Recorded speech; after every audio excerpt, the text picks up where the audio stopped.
Hi everybody and welcome back to Casting Cues. My name is Ben Whitehair and today we are sitting down with commercial casting director Laurie Records.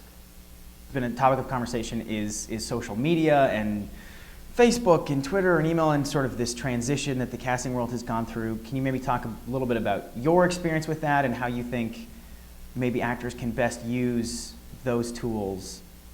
I always say that it's a great time to be an actor. For a lot of reasons, and I would say that social media and your opportunities there are one of the reasons why it's good to be you right now. Congratulations. So there are opportunities, there are casting directors who are very private and, don't want to be bothered. So that's not going to help you, obviously, with them. Those are not the people to pester. You got to use a little common sense. If they're on Facebook and have 28 friends, you might not want to approach them as an actor to be their friend. But there are plenty of casting directors, agents, producers, all sorts of industry people who are out there either blogging or on Facebook or on Twitter that you can so easily and gingerly and kindly hop on their radar and say, hey, and this is what I'm doing, and have you seen my new reel, and I'm in the show, and it's completely cool. I can't tell you how many headshots and resumes and postcards I've thrown away without ever looking at them. But I do look on Facebook, and I do see what actors are doing, and I take note of what plays they're in, and certainly, actors feel free to email me and invite me to places and whatnot. It's crazy, and I just think it's such an opportunity that if actors are not taking advantage of it, they're missing out. Absolutely. Speaking of going to see plays and shows, are you out in Los Angeles doing that quite a bit? I am, being a former stage actor myself, and I just love theater so much. I actually see a ton of LA theater. And I hear the rumors that casting directors don't do that.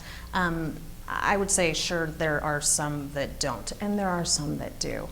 And I just think it's a great way to at least see an actor on their feet, and so then when it comes time to calling them in, it's not such a gamble. It's not, I am just looking at your headshot and I am just, looking at your resume. If I've heard your voice, of course a reel helps with that too. But if I've seen you on stage, I know you're trained. If you can perform in front of 100 people, 500 people, whatever the case may be, you're probably going to be able to handle being in the room with me for 3 minutes, for a commercial audition. So. One would hope. Yes, one would hope. I do, yeah. Speaking of reels and seeing that, being in the commercial world, do you look at actor demo reels and do you like people to have a specific commercial reel? It depends on the job and it depends on how much time I have. I would be lying if I said on every job I had the luxury of watching everybody's reels. Certainly that's not the case. Sometimes I'm flying through submissions. I've got a couple hours literally to go through thousands of submissions and kick out a schedule, before the agents go home for the day.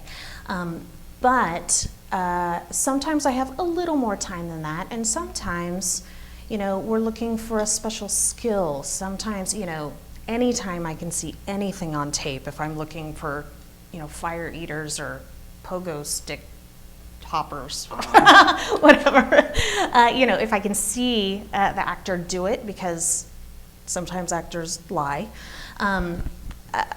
So it's fantastic if I can see it, but if I do have the luxury of a little bit of time, certainly if I'm debating between two actors and they both look essentially the same and they both essentially have the same resume, if one has a reel and I can watch it and they're not terrible, I will call them in over the person who doesn't. Mm-hmm.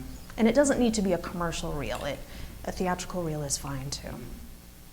Do you have, what is the craziest special skill that you've ever had to cast? Fire eaters, stilt walkers. There was a time where circus performers seemed to be cool for some reason. It was a couple years ago, and but those castings are so fun. I sort of have to pinch myself and go, do I really do this for a living? Someone's paying me to do this. This is pretty cool. You know, and lots of languages and all sorts of, if you can dream it, we've been asked for it. Thank you guys so much for tuning in today with Laurie Records. We'll see you guys next time.